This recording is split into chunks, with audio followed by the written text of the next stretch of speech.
when I think about the track, it's so bizarre, really. And I didn't realize that it was bizarre at the time, but we had nothing to lose. And we didn't really care what people thought. We bought a model agency we thought at one point. Can you imagine? Yeah, we bought this model agency. Well, we were convinced we knew what we were doing, and we lost a ton of money on that. We started getting beaten up and hit pretty quickly after that event.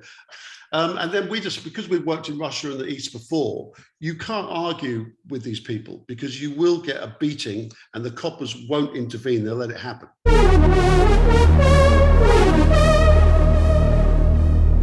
Really an amazing pleasure, because it takes me back to my sort of heyday on MTV, which is wonderful. So I'm thrilled to be here with both of you today. And we're all of a similar age. So, you know, we can be nice and honest and talk about our lives in a really, hopefully honest and open way.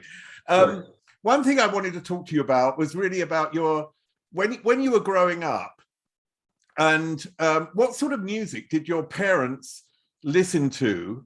And what sort of music did you then start listening to? How did you react against their taste? Dad didn't listen to any music. Mum listened to Dean Martin. Yeah.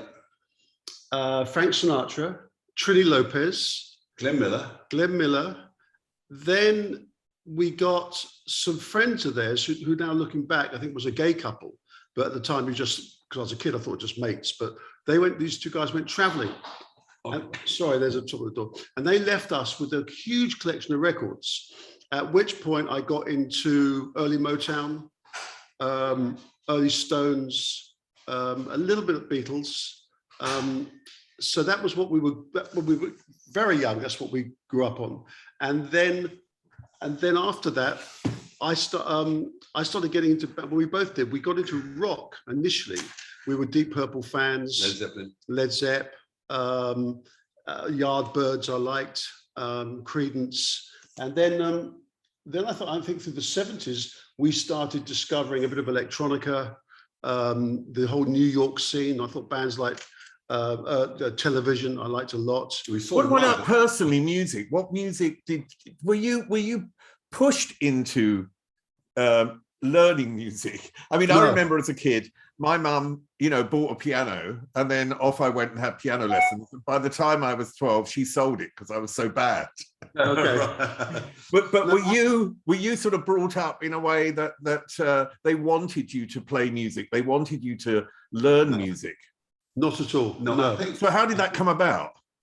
Well, we sort of slid into it, really. I mean, Fred started playing guitar when he was how old? 11 or 12. 11 or 12, and writing songs. And I remember thinking, and he would pass the ideas past me, kind of thing, just to see what I thought. And I remember thinking that some of them were pretty good, and some of the lyrics were good. And then and I think really the prospect of any ordinary job didn't really appeal to us, to be absolutely honest with you. I couldn't see myself doing we don't take orders very well, which is why we have a big problem with what's going on right now. So we tended to search out an alternative way of living. And we initially ran a gym in Putney, but prior to that, we had been doing gigs. We started doing gigs in London in the mid to late 70s. We did a lot of manual labour. Yeah, but it was voluntary, really, and it was a bit like joining the services. What I liked about it was you met people that you wouldn't normally meet in any other way, any other walk of life. You met all sorts of weird and wonderful people doing that. But what did your mother think of you actually sort of pursuing at the start? I mean, not just playing music at home and playing the guitar, Fred, but sort of also then making a decision and saying, okay, we're going to sort of pursue this in some way. Because I could imagine that my parents would have sort of looked at me and sort of laughed, Yes, I mean, I remember being taken for a walk by Dad. And this was probably about 3 or 4 years before the band took off, because he died before the band happened, so he never saw it. But he took me for a walk, and he was just sort of fishing about, how old you are, and have you made any money, and what you plan to do with your life, and that kind of. He wasn't being, he wasn't saying don't do this or do that. He wasn't being, confrontational in any way. He was just curious to find out what we were thinking, and of course. We were both in our early 30s when the band broke, and there were late bloomers. Yeah, we were late bloomers. So you know, for them, for mum and dad, I think it was a pretty worrying time. You know, they were both quite tolerant because mum was a good dancer, but mum grew up in poverty, and so single parent back in the 30s, late 20s and 30s was quite a big deal back then.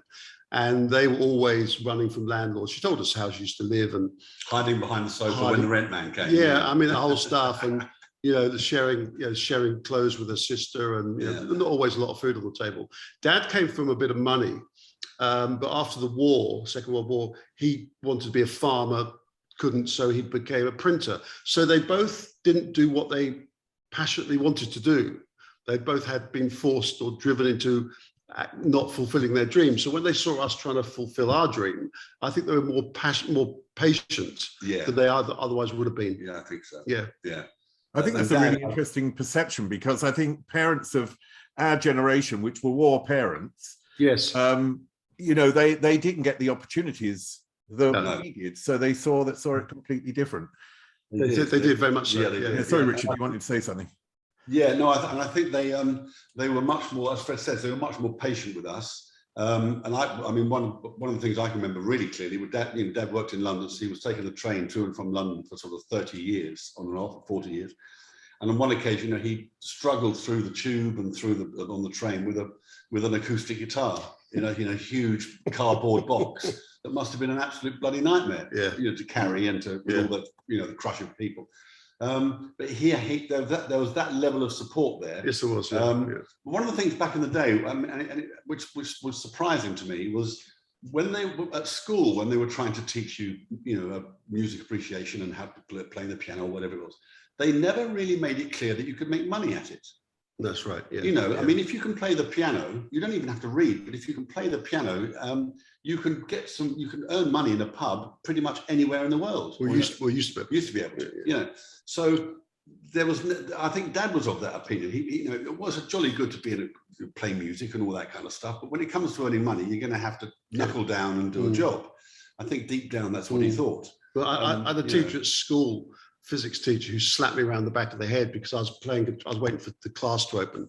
I took my guitar to school a lot so I could practice in breaks and stuff. And I was sitting there playing, and he's, you know, stupid. I could see I'm holding a guitar and playing. He said, "What are you doing, Fairbrass?" So I'm playing my guitar.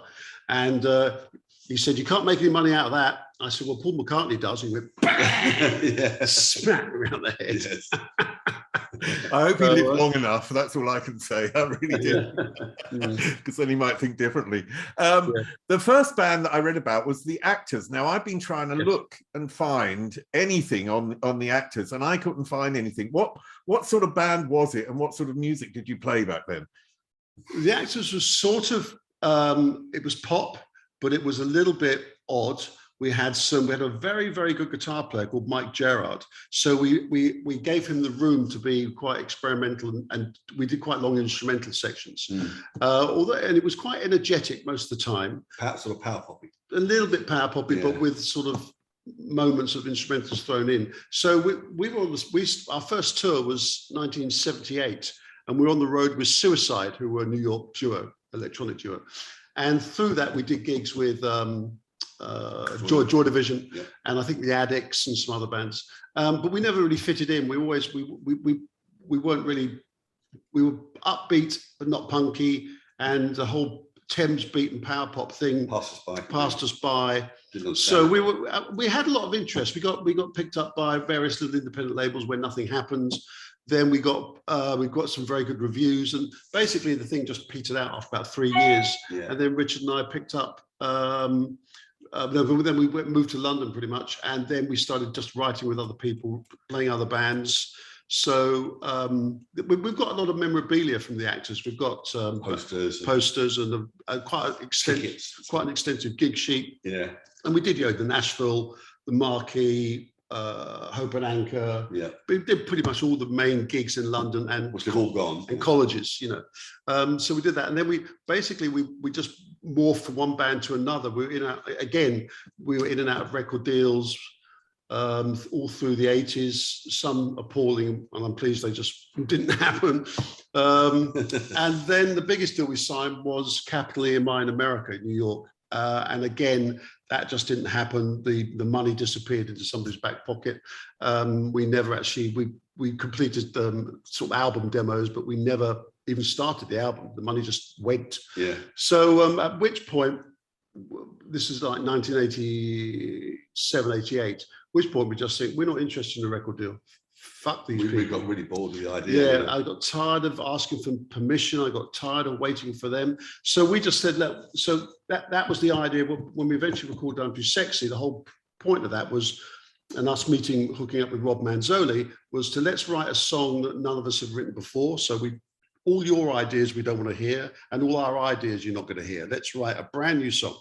So can I take you back a bit though before we get to sorry, because I want to go back to the era where where you were on stage and you toured and you were supporting Suicide and you were yes. and these really big artists. I mean, Suicide was a very instrumental artist in terms of electronic music. People look back and absolutely groundbreaking. Well, yeah, they were really groundbreaking.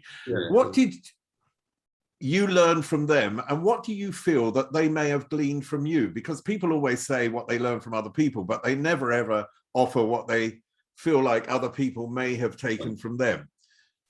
Yeah, I mean, I think that the only thing I had never experienced electronic music until I heard Suicide. I didn't know anything about it. It was a head fuck, wasn't it? It really was, and I didn't like it. I thought it was far too loud. And I don't know. I suppose I was a bit out of place really, because we came from the countryside, a very sort of conservative town, and then we were mixing with all these alternative type people, and I didn't truly understand what was going on. I don't think I would, unless Fred says different. I don't think they gleaned anything from us at all. The one thing that I gleaned from them was volume. That's what I got. And the importance of the bass end. I suddenly was really aware of that. But okay, tell me about that. What is the importance of the bass end? What is important? Well, it's the bass. It's the frequency. It's the sub bass they were using. The sub bass that they use, and also the bass as an instrument can color a track completely. It can define the personality of a track much more than I thought it could. And I can remember we did a gig in Leeds, I think, and the gig was in this rather isolated kind of club that I seem to remember. And we had gone off after the sound check to get a bite to eat, and we were walking back to the gig, and 50 yards from the gig you could hear this this noise, and that's when I suddenly thought, I'd never experienced it before. I didn't, because all the all the bass players that I've grown up with, Paul McCartney or Bill Wyman or whatever, that whole sub bass thing was new to us, completely new to us. Yeah, it was, yeah.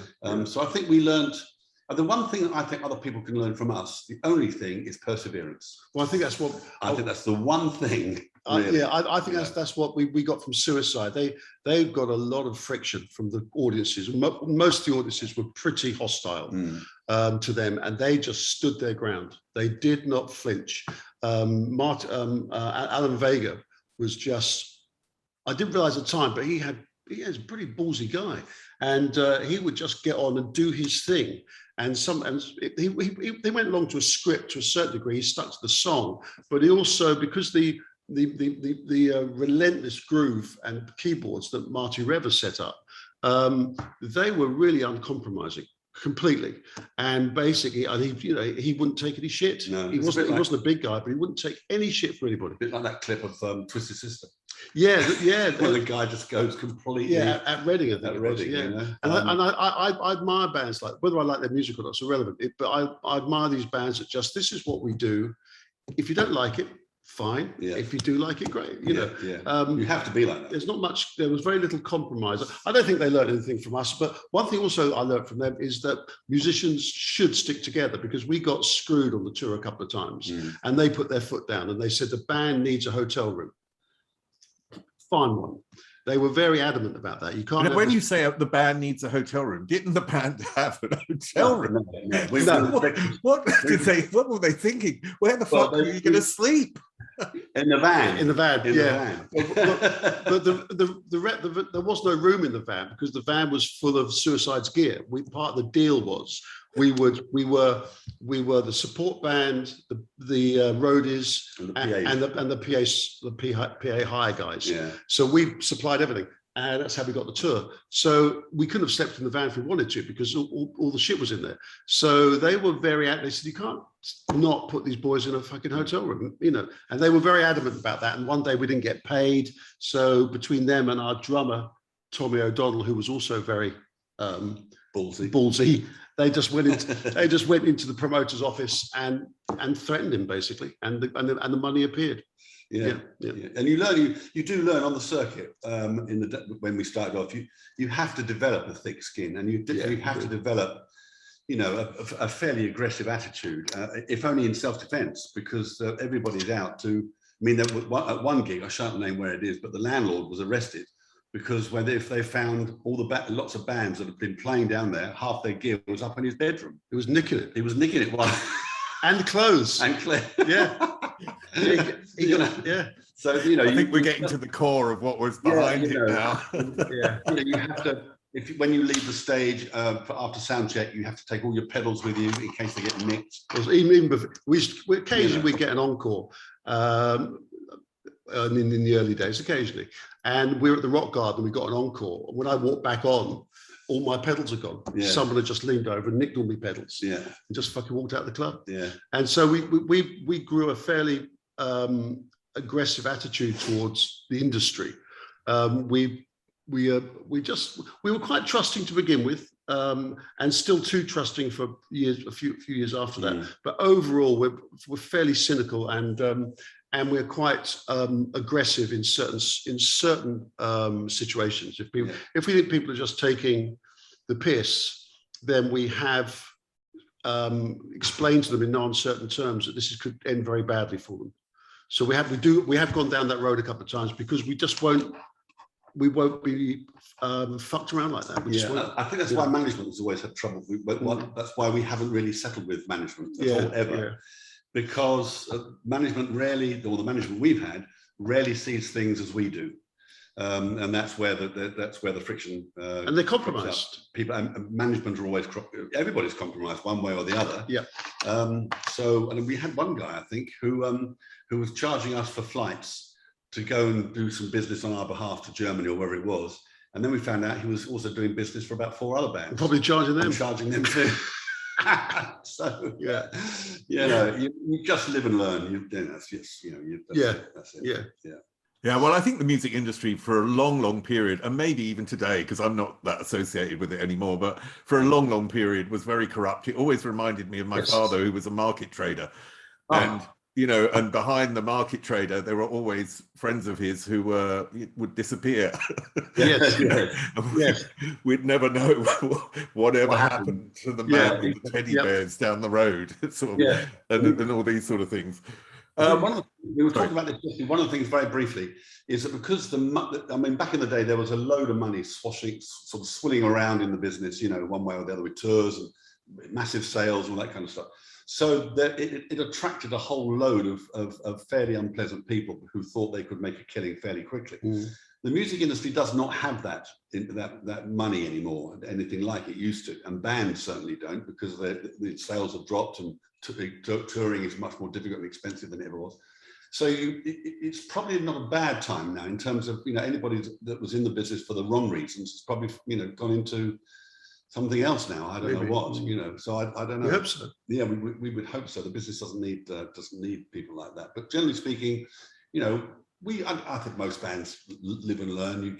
Every band gets ripped off in one way or the other. Our story is not particularly unique, you know. No, it's not. Yeah, well, I think one thing that is unique about it is that you cut your teeth over the years in various areas.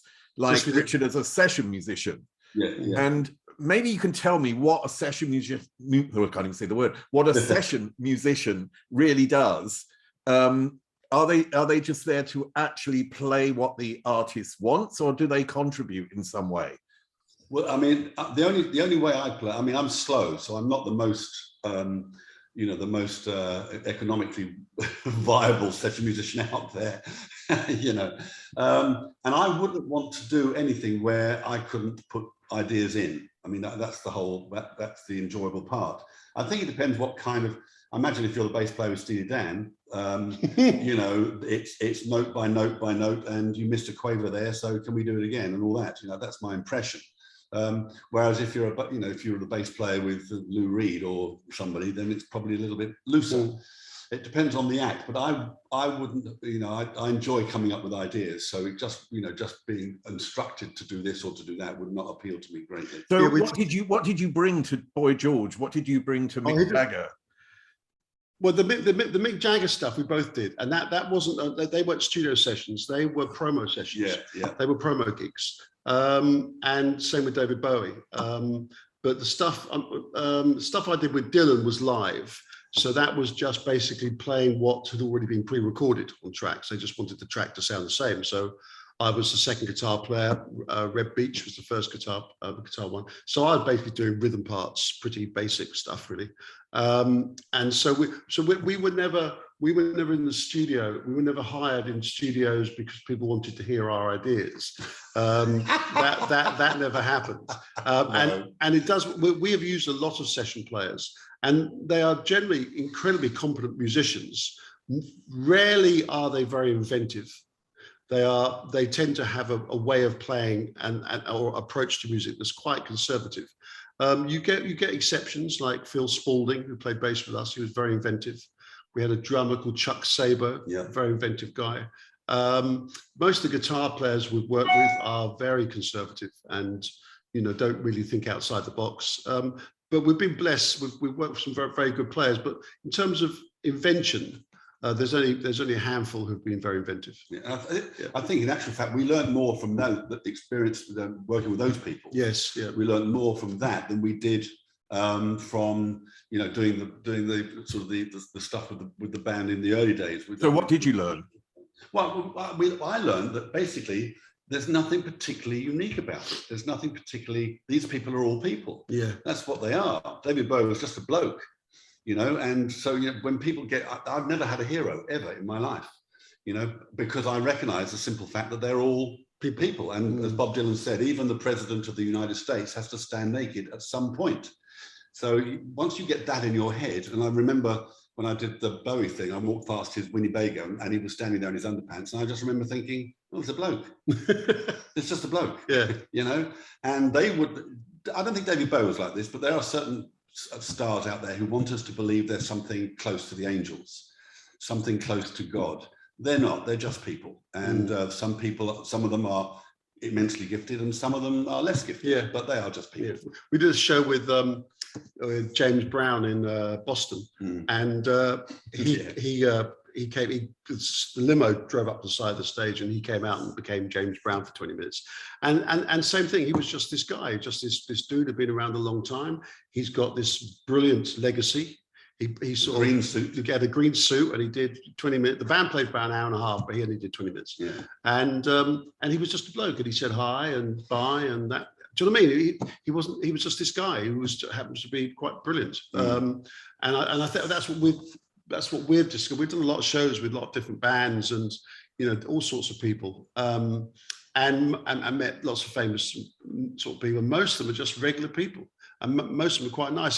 The egos and stuff tend to happen, in our experience, further down the food chain, particularly bands that have been put together as a project, where in fact they have no control because that's the deal, that's the nature of their deal, and they tend to be a little bit more egotistical and defensive and demanding because I think they know that in reality they're not actually in control at all. Well, it's a Spinal Tap moment, isn't it? When the meat doesn't fit the role. Yes, you know, it's that sandwich. You know, yeah. He's obsessed with the meat fitting the role because that's where the only power he's got left. You know, because there's a whole bunch of people around you telling you where to go, what to do. And also we've never been dazzled by the fame thing particularly.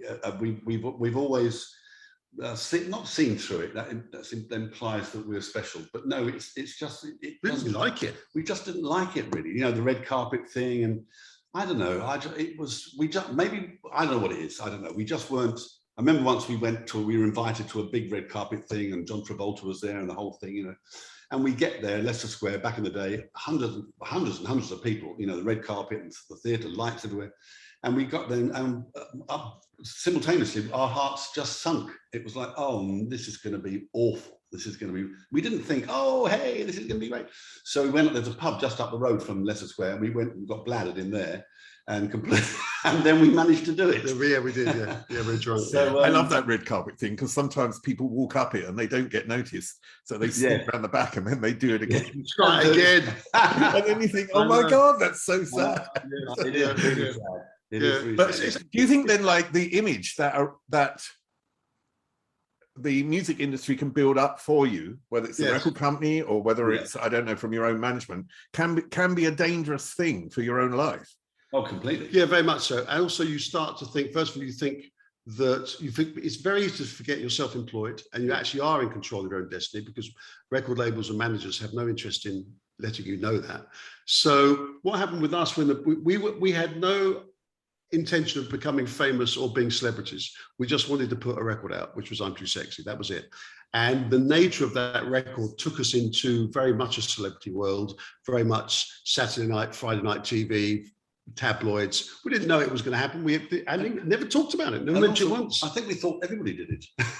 Yeah, we did. This is the business. This is what it is. And then, you know, gradually you realize over time, actually, you don't have to get up at 5 in the morning to do some cookery thing, you know, on TV in the morning. You don't, you know, if it's not part of what you are, it's really, really important to know who you are and not get sidetracked by the people around you. We definitely got sidetracked. And we got sidetracked for the first 4 or 5 years. We were definitely sidetracked.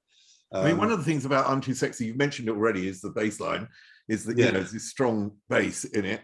The other thing is that you had a period of living in New York, which I think contributed to the idea. And also the fact that I don't know whether you owned a gym or you were working in a gym, but you're working in the gym.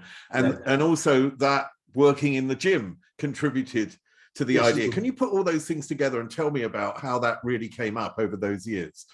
Well, the New York thing, we went to New York to become famous. You know, that's where, well, that's get a deal. Get a deal and do something. Do something. New York was really good for us, I think, looking back, because we were on our own. We had, mum and dad were not there to rescue us. We were on our own. We were living in a crack house, basically. And working, you know, I was working in a gym, Fred was working in some dodgy cafe downtown. I was working on in Astor Place. Astor Place. Yeah. So it put us on our mettle a little bit. And I think we became much more independently minded, and a little bit more aggressive, I think. New York doesn't take prisoners back. I don't know what it was slightly. It was just pre-Giuliani, so it was still, you know, the rotten apple, if you like. It was loads of violence on the streets. It was very fast-paced. It wasn't in the slightest bit empathetic to how you were feeling that day. No. And we learned the hard way. We came across some pretty scary people, and we just thought, well, we got back that Richard worked in Nell's, which was a very famous club. Richard worked in the gym. I worked in Art Cafe and somewhere else, and these were all the Art Cafe I worked in was sort of where a lot of the traders would come and drink and eat. Lots of beautiful people floating around and stuff. And also we got involved in, well, we met quite a few sort of not celebs, but they're nightclub people, that lot. And so sexy came out of that. There were these people that were basically too sexy for their shirt. And then when we got back to the UK, we were working in the gym. And so you come across a lot of hedonism, narcissism, and that's partly when we started writing the lyrics. That's what we fed off. We just thought, this is what this is about, you know. Well, I think, and you threw away all the tracks in the past. You said that earlier, that you decided you didn't want to do anything you'd done before. You wanted to do something completely different. Yes, that's pretty much. We did the chorus of Deeply Dippy. Oh my, I love that one. That's an old chorus we had from a previous song. And that just happened to fit that song, so we rescued that, but everything else was brand new. One of the things that's weird, I think, is that people say to us, "Oh, you know, when it comes to this whole COVID thing, oh, we're really surprised you guys are speaking out, because I'm too sexy, you look so. I think people assumed that we were going to be either stupid or pliant or something.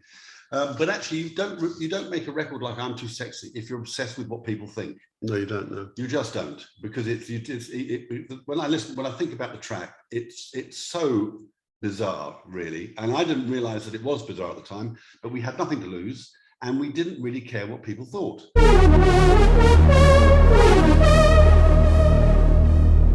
It was obviously ironic, but then I'm English, so I sort of see the irony. But I can imagine in America at that time, but maybe it was seen as something else because irony doesn't really exist so much. It doesn't. No. I mean, the Americans were overall way more supportive than the music industry and the media in America were way more supportive than the UK.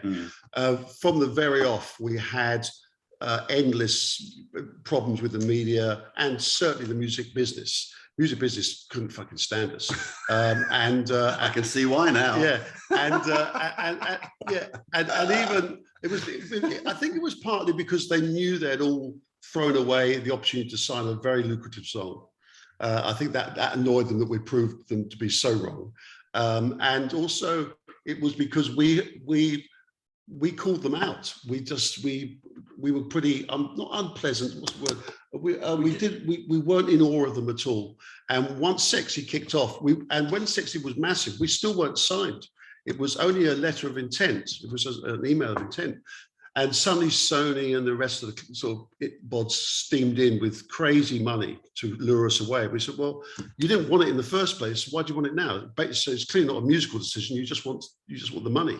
So we stuck with the independent label, which was a good idea and a bad idea equally. Yeah. But it dawned on us very quickly how we weren't that popular with the industry, because when we went to the Brits in 93, or was it 2? 3, I think. 2 or 3, I can't remember. No, 2, it was 2. Was it 2? And we were clearly the breakout band of that year. We clearly were. We had #1 in America, and they just blanked us. Brits just blanked us. So and at that point, I just thought, okay, we're not part of the BPI with this record label. We don't fit. This is how this is going to go. I think it's the fitting thing. I think it's the fitting thing. We just, we weren't pretty. We weren't 22. We didn't dance. Do you know what I mean? We just, we were a bit mouthy. I just think we and the track that I'm Too Sexy was a bit of some. It's a Marmite track. You either love it or you hate it. It's one of those things. We weren't mainstream. So I think, one of the interesting things, for instance, we just had this #1 in America just recently with Drake. All the interview requests and all the interest came from the States. We haven't had one interview request from any of the media in the UK. Won't touch us. But we've had Rolling Stone, Billboard, TMZ, loads of stuff in America. But I want to come to that later, because there is this turn in your career, and part it's to do with Taylor Swift, it's to do with Jay-Z, it's to do with being played in certain movies and so on and so forth. But suddenly there's been a sort of turn where it's almost like the credibility that you never felt is somehow coming back, today. Do you know what I mean? It's sort of being paid back today. But you talked about that, when I'm Too Sexy came out and that video came out, and it was absolutely massive. And you said before the big labels were trying to get you. You'd only signed a sort of email letter of intent or whatever it would be called. Exactly right. Do you think that there were so many people that didn't believe in you? This is what I've read, and one of them was, and this was presumably a friend. Do you remember Jake from Browns? And apparently he bet you that if you got to #1, he'd give you a free party, because my mate at that time used to work on Top of the Pops, or she went in to do makeup for one of the people on Top of the Pops, and you invited her to the party. And she told me about it today and said, Jake had said, because we used to go there, Jake had said, you're never going to get to #1 with that. You're never getting anywhere with that. And so he had to eat his words. But there are a lot of people that ate humble pie because of the success of that track. I think if they did, they didn't do any eating in front of us. No. they kept it very private. Yeah, exactly. Even the record label that we ended up working with, which was Tug Records. They didn't like us either, and they everybody hated us. And part of the reason is because Richard and I are just difficult to a degree to work with, because we say what we think all the time, and we, you know, for example, when you're shooting a video, I'm sure other bands have noticed this. Record companies don't bother turning up first thing in the morning because all they want to turn up is for lunch, when the lunch turns up at 1 o'clock, or the evening meal. And we never really I'm sure some bands they've experienced great A&R guys and really good label managers, and they are out there. They are out there. We just personally never have. Yeah. The record label we worked with was just poisonous, and an independent. You think they'd act a bit more altruistically, but that was beyond them. And they were equally Then what happened was, sorry, go back. The reason, I think part of the reason is that we eventually signed a record deal on the back of I'm Too Sexy, Don't Talk, Just Kiss, and the pre-sales of the first album. So we were in a very powerful position, and as I understand it, our lawyer beat them up royally, and they kept that with them. They wanted to screw us over one way or another, which they did. And I think I think in the record labels, what annoys a lot of record company people is they don't get validation. And I'm sure some deserve it because some have got good ears, some do put good projects together, and there have been some very good guys in the music business, of course. But I think, you know, if you take a band who probably isn't that talented, like a boy band or girl band, and it's probably the people behind them who have the talent. It's maybe a Simon Fuller or whoever, right. And they're the people with the vision, but they don't get the recognition. I think there's a bit of spite and malice and jealousy that goes on. The wrong people are getting the credit. I think that happens in the music business a lot. There's also the pretense that everybody knows what they're doing. Oh yeah. And the truth is, hilarious. It's a horse race. Yeah, that's the truth. Yeah. It's a bit of a cliche, isn't it? It's a bit like if you can't do, you work in the record company. You know what I mean? I think there's this cliche to it. And maybe there's some truth in a cliche.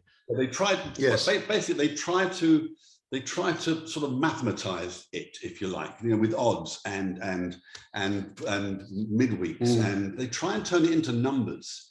And everybody's pretending, you know, bands pretend that they know what's going on, the management pretends that they know what's going on, the record label pretends that they know what's going on, and the whole thing is a bit of an illusion, really. And very often when things do take off, and when we had some big success in Germany, everything is trying to catch up.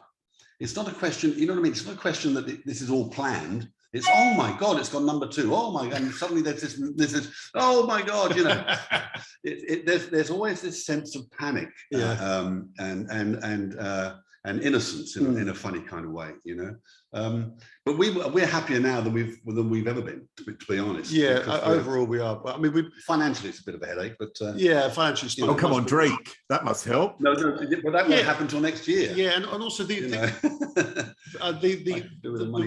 royalties aren't what they were. They just aren't. I mean, as fabulous as the Taylor Swift thing was, it's nothing compared to the numbers we saw in the 90s. Just nothing. So, but I'm not. No complaints at all. We've been incredibly fortunate, and God bless Taylor Swift and Drake. You know? Exactly. But did you actually invest your money at the time? Did you actually do, or were you like me? No, we've been relatively careful. Yeah, we invested, but we've also been. The trouble is when we invest in ourselves, which we do all the time, we aren't. Quite often, our heart gets in the way of our head, so we will invest too much money in ourselves, in like an album project or something. We bought a model agency we thought at one point. Can you imagine? Yeah, we bought this model agency. Well, we were convinced we knew what we were doing, and we lost a ton of money on that. Yeah. And we've done other projects that we do. I'm not sure that was a heart decision. Yeah, you're right. Yeah, I think there was an ulterior motive going on there. And we did some other stuff. We just invested in albums on our own label that we got carried away with just got sidetracked by the music, and we forgot that we actually should have a budget on this. Yeah. So, and on that note, my heart does go out to loads of record companies because they have a hell of a job to make ends meet. Yeah, it seems like they don't, but I know, having run our own label, it's bloody hard. Yeah. So, you know, it's easy to criticize these people, which I do, but also they do have it's a tough gig. It is. How did you deal with fame at the beginning? Because it was an explosion. It wasn't just, you know, a slow progress to being famise. You were Not very well, I don't think. Not very well. No. Can you tell me what it was like? Give me some idea. It was what it was. I have one memory in my head, and I was living in Putney. I was in Robert Dias buying, I don't know, a bag of nails or something. I don't know what I was buying. And suddenly there was like dozens and dozens of people looking through the glass at, you know, outside from the pavement. And I just thought the building was on fire. What are they looking at? I don't understand. What are they looking at? And then I realized it was me, and I ran out the back. And that's when it first began to dawn on me, I think. But we never, we only, I think, became truly aware of it when it was over. When we were looking at it, we were in the eye of the storm. When you're in the eye of the storm, you don't really see it. It's only when we were, you know, a few years later, and I thought, you know, when we met the Queen and all that kind of stuff, I look back and I think, my God, it really actually was. When I think of the money that I spent on my first house, doing up the bedroom, the curtains for 14 grand, are you kidding me? You know, it's, you know, so that sort of stuff sticks with me a lot. I mean, one thing about being in the public eye, now I had it on a very low level being a presenter on MTV, but I was in the public eye, and because I'm a gay man, and I know that you're bisexual, that I'm a gay man, and that was something that came up. Are you allowed to be gay on MTV? And this was in 1987. This was in an era where it was much less acceptable. Right. And I didn't really want my private life out in the public. And I remember going to the MTV launch party in Amsterdam, and the News of the World, do you remember that? News of the Screens? Yeah. They came up to me and they said, "We know all about you," and walked off. And I thought, oh shit, do they know? I thought, do they know something I don't know? And for you, it suddenly became public that your relationship with Stuart and being bisexual became a public issue. How difficult was that to deal with? I know that was a bit of a later era, so probably not as much. But was that a difficult issue for you? Yeah, it was really difficult for me because Stuart was HIV, had been, you know, for years and years and years. And the press attacks on me inevitably filtered through to him. So that's what I found really upsetting. They chose him as a target as much as me. Yeah, they did. Yeah, and he couldn't answer back. He had no platform, if you like. So that it did make it very difficult. And for him, he couldn't really work at the time because he was too ill. So he was trapped in that, not trapped, but he was in the house, you know, with HIV, not always feeling that great, while I was, you know, flying all over the world doing this kind of, you know, I'm too sexy with my shirt stuff, you know. So that was a very unhappy time, actually. It was very tough to balance that. Yeah, it was. It was really, really difficult. And mum cried for a year when I came out. Dad had died a couple of years before, so mum was. Was this news to your mum? Oh yes. Yeah. Oh, it's something that came out of the blue. Yeah. All right. They say mums know. Our mum didn't know at all. No. My mum did. Funny enough. Yeah. Mum would have been the sort of mum that the Cranes would have had. We could do no wrong. Yeah. It was impossible for us to do actually any wrong at all. We could have. My boys. Yeah, we could have shot someone in the front room, and she would have made an excuse for it. Yeah. You know? Yes. Yeah, we could have done anything. Yeah, absolutely anything. I think Dad had a suspicion because I remember going for a walk with him. Yeah, I used to take the train down to see them in Wembley West Country, and then walk back with Dad to the cottage. And Dad would say things like, "So this Stuart chap, what does he do for a living?" "Well, he's a hairdresser." Right, that's tick number one. "So how long have you known Stuart?" "Oh, about 10 years. Oh, tick number two. So where does he live?" "Oh, he lives with me." Tick number three. So gradually, so God bless Dad. I think he was sort of fishing. Yeah. Maybe Mum knew and she just blanked it off. She didn't. You know what I mean? She just didn't want to face it. I don't know. You said at the beginning that they had gay friends, or they had friends that you think now were probably gay. So they obviously either they were so blind, yes, or they actually didn't really want to know, and everything was okay as long as they didn't know. I think that's what it is. You know, it's the old saying, "Do what you can do what you like as long as you don't frighten the horses." You know, I think there's an element of that about it. I think Mum and Dad, I think they had friends where they suspected something, you know, more a little unusual was going on. But I think they did the old Victorian thing, which is they just turn the blind. Yeah, shake the newspaper, light your pipe, and forget it. You know, it'll go away. Yeah, and also the gay thing back then was very.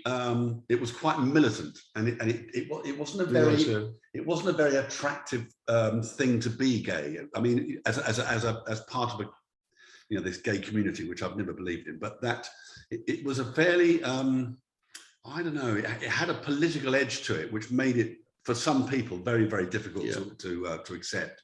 And I've always felt the same with the trans issue. I've always felt it's a personal issue. The minute you politicize it, and I know sometimes you do have to politicize it, but the minute you politicize it, it turns an awful lot of people off. But you have, in a sense, I don't know if the word's politicized it, but you've actually, when you went to Russia, I mean, you stood up for LGBTQ rights. You stood up and made a point, which was a very, I thought that was bloody strong, because I'm not sure I'd have the guts to do what you did. No, I mean, we didn't, I don't think we realized how aggressive it was going to be over there until we actually got knocked about. Yeah, and when we were told, when we were invited to go and join the event, we weren't told it was a protest, a march, or anything. We just, it was an event. Yeah, and it was a gay thing, but it was also more to do with civil liberties. The whole thing was wrapped up in that. So we wandered along, not knowing exactly what we were walking into. But also we didn't know that the mayor of Russia hadn't given it a license, so the whole thing was illegal. So and once we got out the van, the people carrier thing, and just drove off and left us there. Yeah, double quick, and left us there. And the press were filming these guys. They had these masks on, and it was like to stop them getting AIDS. You know? Well, I thought it was anti-pollution. The original was pollution.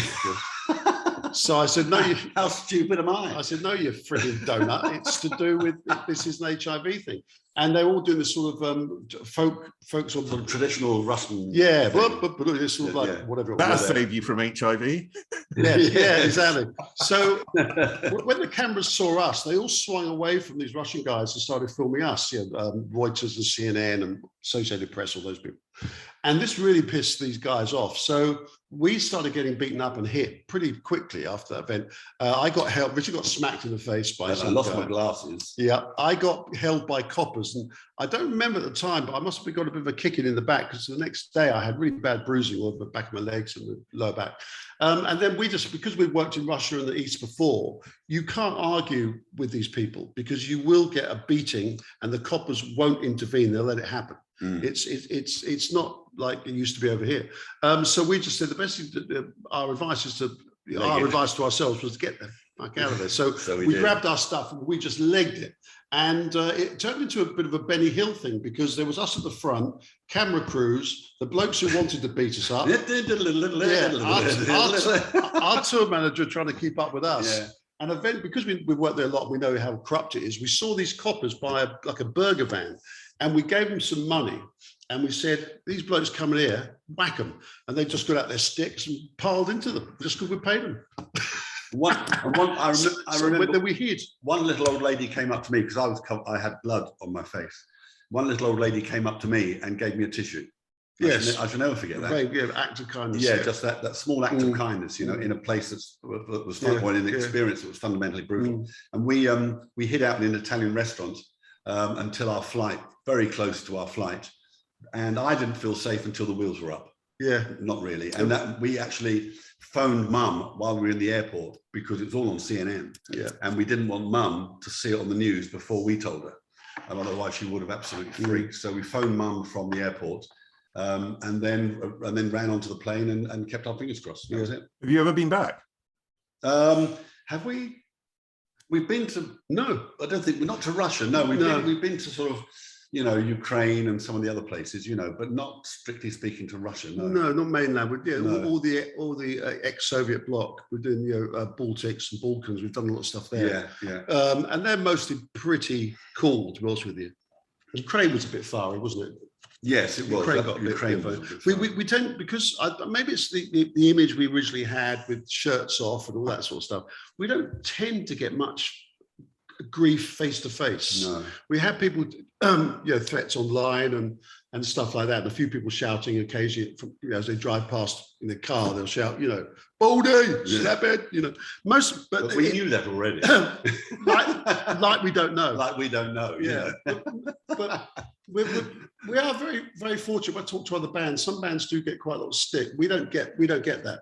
99 times out of 100, people are nice and friendly. They want a selfie, they want to chat, particularly since the COVID thing. Yeah. Overall we've been all right. We haven't really had too much friction, have we? No, I mean, okay. But to come on to what I mentioned a little bit earlier, the fact that you've gone this full cycle in a way that at first seen as being, by musos and the music press as being a novelty act. Yes. And now today, as I said, well, it started with Jay-Z, I think, and then it was Taylor Swift, and now with Drake. Yes. The credibility is sort of seeping in. Yes. How does that make you feel after all these years of creating music that suddenly, you're now being taken more seriously? I know you say in the UK it isn't, but it is being reported around the world. It is. Yes, it is. Yeah. I think we're both obviously pleased. Yes, great. Absolutely. Yes. And I think the Drake track particularly is excellent. Yeah. It's a really good track. I think they've done a really, really good job. Yeah. There's an awful lot of snobbery in the music business and in the media with regards to the music business. So you'll have some artists who are continually pilloried for reasons which I don't understand, and other artists who are the flavour of the month, year in, year out, again for reasons which I don't understand. So you just have to accept that. That's just the way it is. The press loves some people and hates other people. And if you get embroiled in that, it will give you a heart attack if you worry about it. The best thing you can do is to say, well, that's just that you hate me. That's fine. Just let it go. There's nothing you can do about it. The best thing you can do is just lead your life and say what you believe. That's there's an awful lot of co-opting going on in the business. A lot of artists who are completely co-opted by their management or by the label or the publisher or whoever. And we aren't. That's why we just pretty much say what we think. Yeah, and we never get invited, although we've got 2 Ivors and 3 BMIs. We never get invited anywhere. They don't invite us anywhere. And it's so funny. I get emails from Basker. And they say, come and sit down with award-winning songwriters. And I just go back, I am an award-winning songwriter. So why don't you fuck off? So why don't you fuck off? Yeah. And it's so funny. They have never approached us. We've never been approached by any of the schools like BIM or those people. No. You have these sort of, what they call these writing camps, which I think is a bit of a con, personally. It doesn't feel right, but it's just interesting. We are very much marginalised. They'll want to talk to certain writers, but if you've written Deeply Dippy and I'm Too Sexy and other songs like that, then you clearly are not someone who should be entertained to breathe. Should be allowed to breathe. Yes, exactly. So, how important has it been for your survival, and I mean as human beings, mental survival, not for your survival as musicians, but your survival having a brother so close and supportive on this journey? Because it feels like you've become such a close unit, and I don't know if you always were, but I presume you argued as kids, but you've become such a close supportive unit that actually that is your reliance. Your parents aren't around, and this is now the family unit. Is that true? Yes, it is. I mean, wasn't there a band called Corner Shop? I think we should be called Corner Shop. Really, yes, because it's run like a family corner shop. That's how we do it. I think also if you imagine, Avicii and people like that who worked on their own, it can be a very lonely place if you're on your own, which is why a lot of our solo artists take their best friend with them. For some level of support. But if you're on your own, you do the gig, everybody's cheering, you go back to the hotel, you're on your own, you've got the minibar, and it must be a very, very lonely place if you have nobody to bounce off. We tend to be on the same page with most stuff, like the way we feel about certain interviews or certain working in a certain way. We tend to have, without even mentioning it, we'll both come to the same opinion. We differ with music quite a lot because we have different tastes in music. So that I've got good taste. Yes, exactly. I've got no taste. Fred's got no taste at all. Yeah, and also, but we are quite family orientated. Mum and Dad. We were very close to Mum and Dad, and we had a good upbringing. My wife is African, and she's incredibly is in favour of the family unit. And so we tend to have that. We do circle the wagons, and we do tend to look after each other as best we can. And it's even more important now. Yeah, it is. Yeah, it's even more important. I think a lot of people in the last couple of years, particularly if they're alone or if they're in a relationship that's not a happy one for whatever reason, this has been an extremely trying time. And mental issues, homelessness, and all that stuff, it all goes hand in hand. So we're, touch wood, we're very lucky. Yeah, we are. Can't be blessed. Okay, with that in mind, right?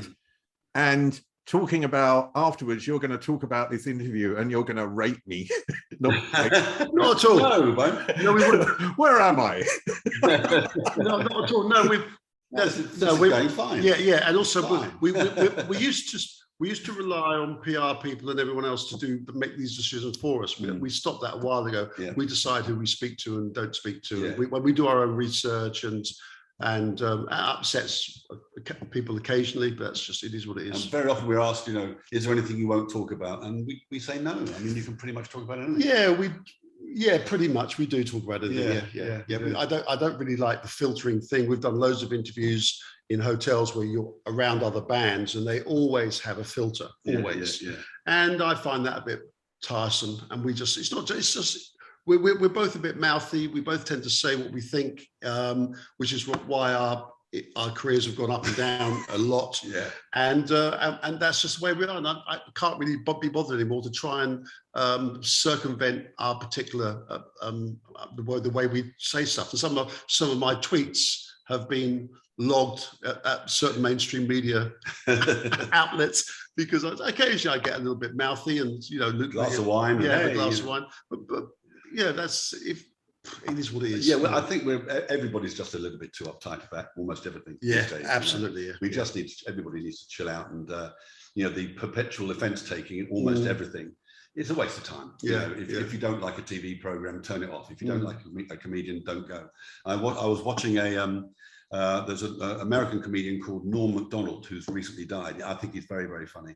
And a guy, it was filmed at a gig, and somebody, a heckler at the back, shouted out, "You're not funny. You're not being funny." And Norm Macdonald just handled it incredibly. And everybody said, "Throw him out, throw him out." And Norm Macdonald said, "No, let's find out let's find out why he thinks I'm not funny." And and it turns out the guy loves Norm Macdonald. He just wanted to, absolutely loves him, just wanted to be heard. That's all it was. Oh, okay. He just wanted to be heard. Right. And so it's very important that you don't take yourself too seriously, and you just be happy in your own skin, and don't expect somebody else to make you happy. That is a brilliant sentence to end on, because it's really true as well. You've made me very happy today. You both have. And you have in the past as well. And what I love about your music is the lyrics. Just, if we talk about "I'm too sexy," I mean, "I'm too sexy for my cat." Some of those, they're just masterpieces in the sense that you hear it once and you cannot not repeat it. It's just with you your whole life. Yeah. So, when I'm singing that in front of an audience, the bit I like is "Poor Pussy." Poor pussy cat, because the word pussy gets all the girls in the front. And, you've just given them that look, and it's funny. It's just funny. It's not rude. It's just fun, Yeah, it is. Yeah, brilliant, guys. Thanks again. Lovely to meet you. And I wish you long years of success. And maybe one day when you're in Germany again, I'll come and see you on tour. Brilliant. So, that'd be great. Cheers, mate. Thank you very much. Up there is an interview I recommend. Down there is where you can find all the podcast interviews, and here is where you can connect.